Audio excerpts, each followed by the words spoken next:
Alongside Matt Ray, I'm Austin Price talking recruiting. Tennessee with a ton of 27s, a ton of 28s, high-end players here.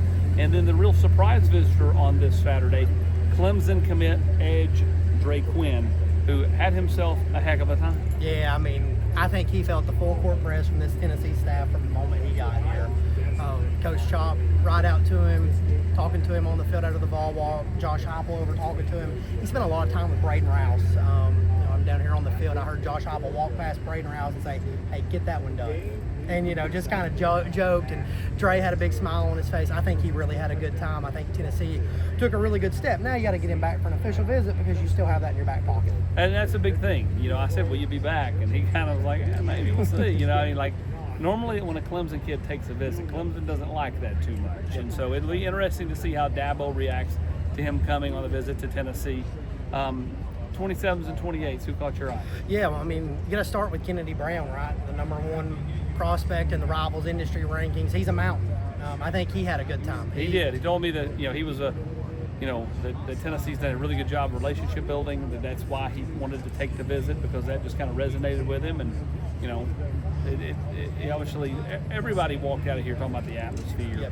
Yep. They all said, hey, it was a blow. Tennessee didn't win, but what they saw, the culture they saw, really stuck out or stood out and stuck with him. Yeah, and he's a guy that this is a big trip. You get him out here from Texas, you need to show well for a guy that can go anywhere in the country, and I think you put your best foot forward. He really soaked everything in, had a really good time.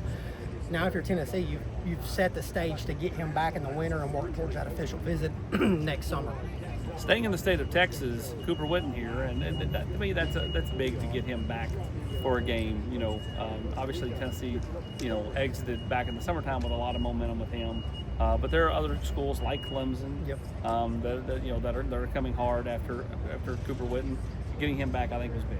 Yeah, it's big because, like you said, there are other schools that are not going to concede that race. Clemson, Oklahoma, Notre Dame, schools that really produce at linebacker are going to recruit Cooper Witten very hard. He spent a lot of time with JP Peace in pregame, and those two just those are buddies. Yeah, those are buddies. Their dads buddies. They vacation together, so that's. They have a really good time when they're around each other. It's a lot of just chopping it up, talking ball. You got a lot of FaceTime with Josh Heupel in pregame as well. I'm like you. I think it's big to get him back out here because, for me, he's a guy that's known well nationally, but just hasn't taken a lot of visits so far. So it's going to be one of those recruitments where if you're Tennessee, you keep stacking those really positive visits. Chris Whitehead in town. Your thoughts after talking to him? A guy that feels like he's been really prioritized by Coach Chop. He told me the Alabama game last year put Tennessee up here, and he said they're still sitting up here after this atmosphere. He really liked what he saw from the Tennessee Leos. I think his relationship with Coach Chop at this point is different than any other position coach that he has in the recruiting process right now. I know we say that a lot, but I think Coach Chop has done a very nice job of recruiting him. He would like to get back to town at some point this fall, but Tennessee's done a really good job there early on. And a ton of recruits or a ton of commits in town, including Tristan Keys. He was all smiles. Man, we let that one get away, but that's okay. He saw the positive, saw what the receivers did today, which was a big thing. Yeah, I think for Tennessee today, the silver lining in this loss is that you played the brand of football offensively that you want to play. Yeah, that you want to play.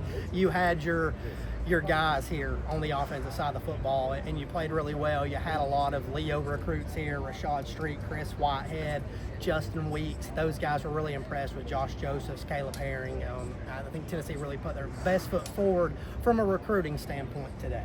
He's Matt Ray. I'm Austin Price.